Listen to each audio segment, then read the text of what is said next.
Welcome guys. सो आज की video में हम डिस्कस करेंगे आपके फॉरेस्टर का साइंस का next topic which is acids bases and salts. बहुत ही इंपॉर्टेंट टॉपिक है, इससे आपको 2 या 3 एमसीक्यूज मिलने वाले हैं आपके एग्जाम में। सो वीडियो को लास्ट तक देखना, सारे कंसेप्ट्स इस वीडियो में हम डिस्कस करेंगे।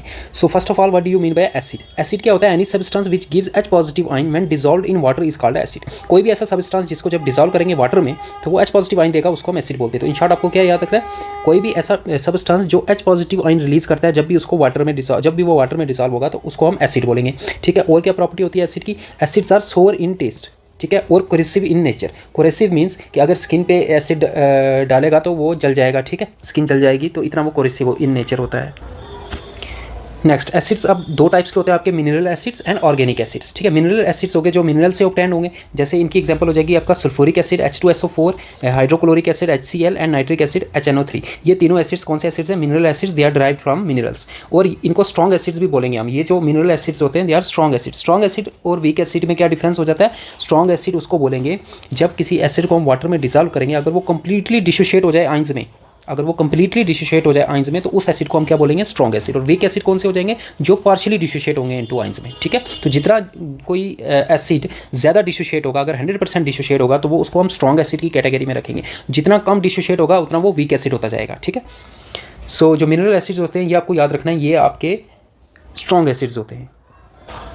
तो ये जो तीनों एसिड हैं बहुत इंपॉर्टेंट है। ये sulphuric acid, hydrochloric acid, nitric acid. तो इनके यूजेस भी आपको आने चाहिए। नाइट्रिक एसिड का यूज़ होता है फर्टिलाइजर्स में, डाइज में, प्लास्टिक्स में, मेडिसिन में, एक्सप्लोजिव में। एक्वा हमने पढ़ा था मेटल एंड नॉन मेटल में। एक्वा क्या होती है? It is a solution of nitric acid and hydrochloric acid in the ratio 1:3। तो नाइट्रिक एसिड यूज़ होगा इसकी प्रिपरेशन में extra. Nitric acid also use in photography में भी यूज़ होता है ये as a reagent. Sulphuric acid का यूज़ होता है फर्टिलाइजर्स में, प्लास्टिक्स में, पेंट्स में, एक्सप्लोजिव में, डाइज में, डिटर्जेंट में। और बैटरीज में आपको पता है एसिड यूज़ होता है। तो बैटरीज में जो एसिड यूज़ होता है वो सल्फ्यूरिक एसिड होता है। It is also use in petroleum exploration. Hydrochloric acid का यूज़ होता है for making PVC, medicine, cosmetics, dyes, textile and aqua regia में मैंने बता दिया आपको। एक्वारिजिया में नाइट्रिक एसिड और हाइड्रोक्लोरिक एसिड दोनों यूज़ होते हैं। It is also use in leather industry as a reagent. ठीक है। अब नेक्स्ट आ जाता है आपका दूसरे टाइप ऑफ एसिड कौन से हो गए? Organic acids. ऑर्गेनिक एसिड्स वो एसिड्स होते हैं जो जैसे नाम में ही ऑर्गेनिक है, इट मीन्स लिविंग बीइंग से ये, लिविंग थिंग से ये एक्सट्रैक्ट होते हैं। ऑर्गेनिक एसिड जो होते हैं वो यूजुअली वीक एसिड्स होते हैं, that is they don't completely dissociates into ions when dissolved in water. ठीक है। तो ये वीक एसिड्स की कैटेगरी में आएंगे ऑर्गेनिक एसिड्स। ये ऑर्गेनिक एसिड्स हैं आपके, इनके आपको कहाँ पे ये पाया जाता है और इनके यूजेस आपको आने चाहिए। जैसे फर्स्ट एसिटिक एसिड, ये विनेगर में होता है और ये किसके लिए यूज़ होता है? It is use for preservation of pickle and Chinese food के लिए यूज़ होता है। फार्मिक एसिड, फार्मिक एसिड पे काफ़ी बार क्वेश्चन आया। फार्मिक एसिड जो है वो एंड स्टिंग में होता है। ठीक है। जो चींटी होती है उसका जो स्टिंग होता है उसमें आपका फार्मिक एसिड होता है। नेटल प्लांट होता है उसके लीव्स होते हैं, वहाँ पे भी ये पाया जाता है फार्मिक एसिड। लेदर इंडस्ट्री में यूज़ होता है और इंसेक्टिसाइड्स को बनाने में भी ये यूज़ होता है। फॉर्मिक एसिड का फॉर्मूला ये आ गया और इसको मेथनोइक एसिड भी बोलते हैं। ठीक है। मेथनोइक एसिड भी बोलते हैं। सिट्रिक एसिड आपको पता है सिट्रस फ्रूट्स में पाया जाता है, जैसे ऑरेंजेस एंड लेमन्स में पाया जाता है। यूज़ का होता है क्लॉथ इंडस्ट्री में। लैक्टिक एसिड भी पता है कर्ड में होता है ये, it is use for setting of milk to curd. Oxalic acid आपका टमाटो में होता है और स्पाइनेच में होता है। स्पेनिश आपकी एक ग्रीन वेजिटेबल होती है। ठीक है। फिर मैलिक एसिड एप्पल में होता है। बेंजोइक एसिड आपका बेल्सम में होता है, एक प्लांट होता है उसमें होता है। तो ये एसिड जितने भी ऑर्गेनिक एसिड्स हैं ये कहाँ पाए जाते हैं और इनके यूजेस ये आपको टिप्स पे होने चाहिए। ठीक है। नेक्स्ट आपको पता होना चाहिए कि कंसंट्रेटेड एसिड किसको बोलते हैं और डिल्यूट एसिड किसको बोलते हैं। देखो एसिड जो होते हैं मैंने पहले ही बताया प्रॉपर्टी में कोरेसिव इन नेचर होते हैं, तो उनको हम 100% अगर एसिड को हम डील नहीं कर सकते इसलिए हम उनको उनकी डिल्यूशन करते हैं। डिल्यूशन मीन्स उनको उनमें वाटर ऐड करते हैं। ठीक है। सो अगर किसी एसिड में एसिड की क्वांटिटी ज़्यादा हो और वाटर की क्वांटिटी कम हो तो ऐसे एसिड को हम बोलेंगे कंसंट्रेटेड एसिड। और ऐसा एसिड जिसमें वाटर की क्वांटिटी ज़्यादा हो और एसिड की क्वांटिटी कम हो उसको हम बोलेंगे डिल्यूट एसिड। ठीक है। मतलब अगर आपके पास कोई बोल रहा है कि 90% कंसंट्रेटेड एसिड है, इट मीन्स उसमें 90% एसिड है और 10% वाटर है। 80% कंसंट्रेटेड एसिड का मतलब क्या हो जाएगा कि 80% उसमें एसिड है और 20% उसमें वाटर है। डिल्यूशन ऑफ एसिड क्या हो जाएगा? डिल्यूशन ऑफ एसिड वही हो गया कि जब एसिड में हम पानी डालते हैं उस प्रोसेस को हम क्या बोलते हैं? Dilution of acid. जितना ज़्यादा पानी डालते जाओगे उतना वो डिल्यूट होता जाएगा, उतना उसमें पानी की क्वांटिटी बढ़ती जाएगी और एसिड की क्वांटिटी कम होती जाएगी। ठीक है। सो ये जो प्रोसेस होता है dilution of acid, it is highly exothermic, मतलब इसमें हीट रिलीज होती है। जब भी वाटर डालोगे एसिड में तो वहाँ पे हीट रिलीज होती है। नेक्स्ट आपके बेस। बेस क्या होता है? बेस आपको याद रखना है any substance which gives O negative ion when dissolved in water. तो जो भी सब्सटेंस जब जिसको वाटर में डिसॉल्व करने पे अगर वो OH नेगेटिव आयन दे, ठीक है, तो वो उसको हम बोलेंगे बेस। मतलब जब भी वो डिसोशिएट होगा उसके 2 आयन्स बनेंगे, उन 2 में से एक आयन OH नेगेटिव होना चाहिए। ठीक है। तो उसी को हम बेस बोलते हैं। बेस जो होते हैं बिटर टेस्ट होते हैं और उनका जो सोपी टच होता है, दैट मीन्स उनको टच करने पे काफ़ी सॉफ्ट सा फील होता है, जैसे सोप को टच करने पे फील होता है वैसे ही फील होता है बेस को टच करने पे। एग्जांपल्स आपकी आ गई जैसे sodium hydroxide, potassium hydroxide, magnesium hydroxide. ये जो मैग्नीशियम हाइड्रोक्साइड है इसको मिल्क ऑफ मैग्नीजिया भी बोलते हैं, ठीक है। इसका दूसरा नाम भी याद रखना, इसको मिल्क ऑफ मैग्नीजिया भी बोलते हैं। कैल्शियम हाइड्रोक्साइड, फिर नाइट्रिक हाइड्रोक्साइड, ठीक है। Bases which are soluble in water they are called alkalis. ये याद रखना, ऐसे बेसिस जो वाटर में सॉल्युबल हो उनको एल्केलीज बोलते हैं। स्ट्रॉन्ग बेसिस में आपका आ जाएगा sodium hydroxide and potassium hydroxide and barium hydroxide, और वीक बेस में आपका आ जाएगा नाइट्रिक हाइड्रोक्साइड। नेक्स्ट आपका आ गया साल्ट। साल्ट क्या होता है, आपने मेटल्स एंड नॉन मेटल्स में भी पढ़ा था। साल्ट कैसे बनता है, जब भी मेटल रिएक्ट करता है, जब भी एसिड रिएक्ट करता है किसी भी बेस के साथ, तो उस रिएक्शन में जो फॉर्म होता है वो साल्ट फॉर्म होता है, ठीक है। तो salts are formed along with water when acid reacts with bases and this reaction is called neutralisation. और इस रिएक्शन को क्या बोलते हैं, न्यूट्रलाइजेशन रिएक्शन, ठीक है। जब भी एसिड और बेस रिएक्ट करेंगे तो आपको बनेगा साल्ट और प्लस वाटर। तो ये रिएक्शन हमने मेटल्स एंड नॉन मेटल्स में पढ़ी थी। इसमें आप याद रखने वाली बात क्या है, देखो एसिड और बेस, एसिड प्लस बेस आपको क्या मिलेगा, साल्ट मिलेगा और प्लस वाटर मिलेगा। अब ये साल्ट का नेचर कैसा होगा, क्या ये एसिडिक होगा, क्या ये बेसिक होगा, वो डिपेंड करता है एसिड और बेस इन पे। अगर एसिड और बेस दोनों स्ट्रांग हुए, दैट इज एसिड भी स्ट्रांग हुआ, बेस भी स्ट्रांग हुआ, तो ये हो जाएगा न्यूट्रल। तो साल्ट हो जाएगा न्यूट्रल, ना ही वो एसिडिक होगा ना ही वो बेसिक होगा, दैट इज उसका पीएच एक्जैक्टली 7 होगा, वो न्यूट्रल होगा, क्योंकि दोनों स्ट्रांग है तो एक दूसरे के इफेक्ट को कैंसिल कर देंगे।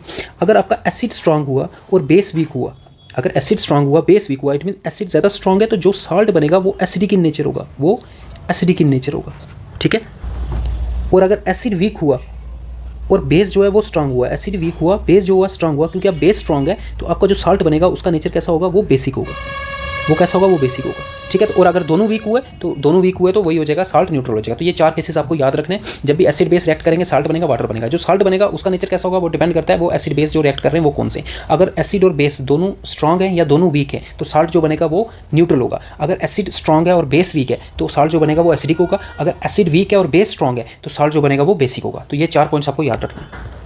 नेक्स्ट, ये कुछ कॉमन साल्ट्स हैं, इनके आपको कॉमन नेम, फार्मूला, ये तो मोस्ट इंपॉर्टेंट है, उनके यूजेस आने चाहिए। जैसे फर्स्ट है वाशिंग सोडा। वाशिंग सोडा का केमिकल नेम क्या होता है, सोडियम कार्बोनेट, और इसका फार्मूला होता है Na2CO3 × 10H2O, ठीक है। ये जो वाटर साथ में होता है, ये जैसे ये इसके साथ है 10H2O, तो इसको बोलते हैं हम वाटर ऑफ क्रिस्टलाइजेशन, ठीक है। कहाँ पे यूज़ होता है वाशिंग सोडा, एक तो क्लोथ्स, क्लीनिंग क्लोथ्स में यूज़ होता है, making glass, soap, paper and removing hardness of water. Removing hardness of water मतलब डिटर्जेंट्स में यूज़ होता है ये। बेकिंग सोडा, बेकिंग सोडा का नाम आपने सुना होगा, ब्रेड जब प्रिपेयर करते हैं तो वहाँ पे यूज़ होता है ब्रेड एंड केक्स में। सोडियम बाइकार्बोनेट बोलते हैं, इसका फार्मूला NaHCO3, तो इसमें वाटर ऑफ क्रिस्टलाइजेशन नहीं होता, ठीक है। तो कहाँ यूज़ होता है, for making bread, cake, softener, उनको सॉफ्ट करने के लिए, फायर एक्सटिंग्विशर में यूज़ होता है, और एज एन एंटासिड भी यूज़ होता है। एंटासिड क्या होता है, ठीक है, एंटी एसिड मीन्स अगर एंटी एसिड उन मेडिसिन को बोलते हैं जब आपको एसिडिटी हो जाती है, तो इंडाइजेशन में प्रॉब्लम होती है डाइजेशन में, तो एसिडिटी को रिमूव करने के लिए जो मेडिसिन लेते हैं उनको हम बोलते हैं एंटासिड। तो एंटासिड मेडिसिन बनाने में भी बेकिंग सोडा यूज़ होता है। ब्लीचिंग पाउडर आपका आ गया, इसको सेलेक्ट लाइन भी बोलते हैं, calcium oxychloride, that is CaOCl2। तो ब्लीचिंग पाउडर में क्योंकि क्लोरीन होता है इसलिए ये डिसइंफेक्टिंग वाटर में यूज़ होता है। वाटर को डिसइंफेक्शन करना मतलब उसमें से बैक्टीरिया को मारने के लिए उसमें हम क्लोरीन डालते हैं, तो chlorine in the form of bleaching powder डालते हैं हम, ठीक है, क्योंकि क्लोरीन जो है वो बैक्टीरिया को किल करेगी जो भी वाटर में होगा। और कहाँ यूज़ होता है, टेक्सटाइल एंड पेपर इंडस्ट्री में। प्लास्टर ऑफ पेरिस आपने सुना होगा, जिसमें जब हमें कोई बोन हमारी फ्रैक्चर हो जाती है तो वहाँ पे जो प्लास्टर चढ़ता है वो प्लास्टर ऑफ पेरिस होता है, वो एक्चुअल होता है कैल्शियम सल्फेट हेमीहाइड्रेट, ठीक है, that is CaSO4 hemihydrate means half H2O। ये वाटर ऑफ क्रिस्टलाइजेशन आ गया, हाफ H2O। तो ये कहाँ यूज़ होता है, प्लास्टरिंग फ्रैक्चर बोन्स में, ठीक है, ब्लैक बोर्ड चॉक्स में, mould, statutes and artificial decorative जो घर में हम बनाते हैं POP से, तो वो उसमें ये यूज़ होता है। नेक्स्ट आपका लाइम आ गया। लाइम तो सिंपल हो गया, कैल्शियम ऑक्साइड। ये कहाँ यूज़ होता है, glass and cement industry and white washing में। तो ये कॉमन नेम्स, इनके chemical names and chemical formulas, ये सारे आपको टिप्स पे होने चाहिए जितने भी कॉमन सॉल्ट्स हैं। नेक्स्ट आपका आ जाता है पीएच स्केल। पीएच स्केल क्या होता है, pH value is the measure of concentration of hydrogen ions in a solution. तो पीएच वैल्यू हमें क्या बताता है कि हाइड्रोजन आयंस कितने हैं किसी भी सॉल्यूशन में। जितनी पीएच वैल्यू आपकी लो होगी, that is lower pH value का मतलब हो जाएगा कि उसमें हाइड्रोजन आयन की कंसंट्रेशन उतनी ही ज़्यादा है। तो ये रेसिप्रोकल है, आपको याद रखना है, ठीक है। पीएच वैल्यू जितनी कम होगी इतना मतलब उसमें उतने ही हाइड्रोजन आयन ज़्यादा होंगे, इतना मतलब वो उतना ही ज़्यादा एसिडिक होगा, और इसका वाइस वर्सा भी ट्रू होगा। पीएच वैल्यू हाई का मतलब हो गया कि उसमें हाइड्रोजन आयन कम होंगे, ठीक है। ये इन्वर्सली प्रोपोर्शन है पीएच वैल्यू और concentration of hydrogen ion. PH value जितनी ज़्यादा होगी उतने हाइड्रोजन आयन कम होंगे, इतना वो बेसिक होगा, ठीक है। पीएच वैल्यू आपको पता है रेंजेस फ्रॉम 0 to 40। एसिड्स के लिए पीएच वैल्यू 7 से कम होगी, जैसे मैंने बता दिया, क्योंकि पीएच वैल्यू कम होगी इट मीन्स हाइड्रोजन आयंस ज़्यादा होंगे, इट मीन्स वो उतना ज़्यादा एसिडिक होगा। तो for acids pH is less than 7, for bases pH is greater than 7 and for neutral substances pH is equal to 7। ये कुछ सब्सटेंसेस हैं, इनके पीएच वैल्यू आपको याद रखनी है। डायरेक्टली पूछेगा आपको, ब्लड का कई बार पूछा है, विनेगर का पूछा हुआ है एग्जाम में, ठीक है, मिल्क ऑफ मैग्नीशिया का पूछा हुआ है, तो ये आपको डायरेक्टली ये याद रखना है। सल्फ्यूरिक एसिड का सबसे कम, और देखो यहाँ पे ये एसिड आ गया आपका जो स्ट्रॉन्ग एसिड है सबसे, और ये आपका बेस आ गया NaOH जिसका 13 होता है। एक्वा रिगिया जो हमने कंसंट्रेशन सोल्यूशन बनाई थी हमने किसकी, नाइट्रिक एसिड और सल्फ्यूरिक एसिड की, उसका 1 से भी कम होता है। नेक्स्ट टॉपिक आपका इंडिकेटर्स। तो इंडिकेटर्स, अगर आपके पास कोई सोल्यूशन है, आपको पता करना है वो एसिड है या बेस है, तो उसके लिए हम पूरा टेस्ट तो नहीं करेंगे कि वो एसिड है या बेस है, केमिकल रिएक्शन नहीं करेंगे। उसके लिए हमारे पास कुछ इंडिकेटर्स होते हैं जो हमें जल्दी रिजल्ट बता देते हैं कि कौन एसिड है कौन बेस है। इनमें 2 नेचुरल इंडिकेटर्स हैं, 2 सिंथेटिक है। नेचुरल आपके आगे लिटमस एंड टर्मेरिक। तो लिटमस पेपर को जब भी आप एसिड के साथ वो एसिड में उसको डालोगे तो उसका कलर रेडी, लिटमस जो होता है उसका ओरिजिनल कलर रेडी होता है, तो जब एसिड में डालेंगे तो उसका कलर रेडी रहेगा, और जब बेस में डालेंगे तो उसका कलर ब्लू हो जाएगा। दैट मीन्स आपने एक लिटमस पेपर लिया, उसको एक सोल्यूशन में डाला, वो सोल्यूशन एसिड है या बेस है आपको नहीं पता। अगर लिटमस पेपर का कलर रेड ही रहा तो वो एसिड है, अगर उसका पेपर ब्लू हो, अगर उसका कलर ब्लू हो गया तो वो बेस है। सिमिलरली टर्मेरिक को भी वैसे ही करना है, एसिड में डाला, अगर किसी सोल्यूशन में डाला, अगर उसका कलर येलो हो गया तो वो सोल्यूशन एसिड है, अगर उसका कलर रेड हो गया तो वो सोल्यूशन बेस है। तो ये कलर आपको याद रखना है, मोस्ट इंपॉर्टेंट, इसमें MCQ आता ही आता है। नेक्स्ट आपका सिंथेटिक में आ जाता है फिनोल्फेथलीन। तो ये कलरलेस होता है, ठीक है। एसिड में जब इसको डालेंगे तो ये कलरलेस ही रहेगा, और बेस में ये पिंक कलर देगा। मिथाइल ऑरेंज जो है ऑरेंज रेड कलर देगा एसिड के साथ, और येलो कलर देगा बेस के साथ। ये आपके आके इंडिकेटर्स जो अपीयरेंस कलर चेंज करने पे आपको बता देते हैं कि कौन एसिड है और कौन बेस है। अब एक इंडिकेटर्स होते हैं और फैक्ट्री इंडिकेटर्स, ये आपको कलर चेंज से तो नहीं बताएंगे, ये आपको स्मेल से बताएंगे, ऑर्डर से बताएंगे कि कौन एसिड है कौन बेस है। दो substances which whose odour mean smell changes in acidic और basic solutions are known as olfactory indicators. तो ये दो होते हैं, onion and vanilla essence. Onion में क्या होगा, जब उसको एसिड में डालोगे तो उसका ऑर्डर रिटेन रहेगा, दैट इज उसका ऑर्डर खत्म नहीं होगा, उसकी स्मेल खत्म नहीं होगी। लेकिन जब बेस में डालोगे तो उसकी स्मेल खत्म हो जाएगी, उसका ऑर्डर खत्म हो जाएगा। इट मीन्स आपने ऑनियन लिया, एक सोल्यूशन में डाला, अगर उसका ऑर्डर रिटेन कर गया, उसकी स्मेल अभी भी आ रही है, तो इसका मतलब वो सोल्यूशन एसिड है। अगर स्मेल नहीं आ रही है, वो वैनिश हो गया, तो वो बेस है। सिमिलरली वेनिला एसेंस के साथ भी सेम है, तो एसिड के साथ इसका ऑर्डर रिटेन रहेगा और बेसिस के साथ इसका ऑर्डर वैनिश हो जाएगा। सो ये थे कुछ important points acid base and salts के, ठीक है। I hope you like the video. If you like the video please subscribe the channel, और नेक्स्ट वीडियो में हम इसके टॉप 20 MCQs करेंगे, जो आपका कंसेप्ट रह गया वो वहाँ पे आपका क्लियर हो जाएगा। If you like the video please subscribe the channel, और टेलीग्राम चैनल को ज्वाइन कर लेना, उसका लिंक मिल जाएगा डिस्क्रिप्शन बॉक्स में। अगर आपको नोट्स चाहिए, अगर आपको फॉरेस्टर के नोट्स चाहिए, तो इस व्हाट्सएप नंबर पर आप व्हाट्सएप कर सकते हो। Thanks for watching.